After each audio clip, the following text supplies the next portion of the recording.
প্রাকৃতিক উপায়ে শুধুমাত্র গাঁদা ফুল দিয়ে কিভাবে একটা সুন্দর শাড়ি ডিজাইন করবে চলো আজকের ভিডিওতে সেটাই তোমাদেরকে দেখাবো। এটার জন্য লাগবে পিওর সুতি একটা শাড়ি, কিছু গাঁদা ফুল এবং ফিটকিরি বা অনেকেই আবার বুঝতে পারো না ফিটকিরি বা অ্যালাম কি, তোমরা একটু কষ্ট করে গুগল করে নিবে, তাহলেই বুঝতে পারবে ফিটকিরির কি কি উপকার হয় বা কি কি কাজে লাগে।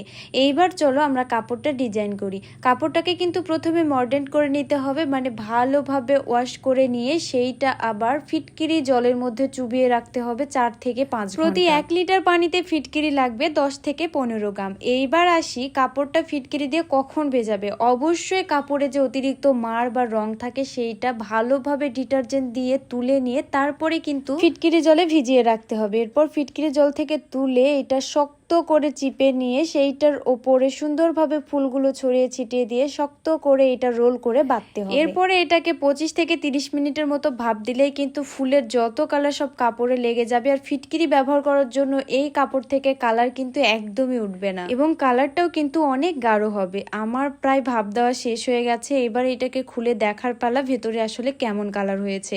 তো চলো, এটা ভাপ দেওয়ার পরে আমি ঠান্ডা হওয়া অবধি রেখে দিয়েছিলাম, এরপর খুলে দেখছি যে আসলে কালারটা কেমন হয়েছে। গাঁদা ফুল থেকে যে এত সুন্দর একটা কালার আসবে এটা আমি আসলে ভাবতেই পারিনি। তো যাই হোক, কাপড়টা খোলার পর কালারটা দেখে আমি অবাক হয়ে গেছিলাম। যদিও আমার এইগুলো একদম এবড়ো থেবড়ো হয়ে গেছে, এই সব কিছু বাদ দিয়ে তোমরা শুধু কালারটা দেখো যে ফুলগুলো থেকে কি পরিমাণ কালার বের হয়েছে, একদম টকটকে হলুদ যে কালার সেইটা। কিন্তু একটা মাত্র ভুলের কারণে এই কালারটা চেঞ্জ হয়ে বাসন্তী কালার হয়ে গেছে। সেইটা হচ্ছে আমি কাপড়টাকে রোদে শুকিয়েছিলাম। রোদে না শুকিয়ে যদি ছায়াতে বা ফ্যানের নিচে দিয়ে শুকাতাম তাহলে কালারটা কিন্তু সেম এইরকমই থাকতো। সবকিছু মিলিয়ে প্রাকৃতিক ভাবে বানানো শাড়িটার ফাইনাল লুকটা ছিল ঠিক এইরকম। শাড়িটা দেখতে যেমনই লাগুক না কেন আর শাড়ির সাথে আমি যে ধরনের ব্লাউজই পরি না কেন সবকিছু ইগনোর করে তোমরা শুধু এটার কালারটা দেখো যে ইকো প্রিন্ট, মানে প্রাকৃতিক উপায়ে ফুল থেকে পাতা থেকেও যে ফেব্রিকে কি সুন্দর কালার আনা যায় এইটাই তার প্রকৃত প্রমাণ। ভিডিওটা বা শাড়িটা যাদের ভালো লাগবে না তারা দয়া করে ভিডিওটা স্কিপ করবে, আর যাদের ভালো লাগবে অবশ্যই ভিডিওটা একটা শেয়ার করে দিবে। আজকের মতো সবাইকে জানাই টাটা।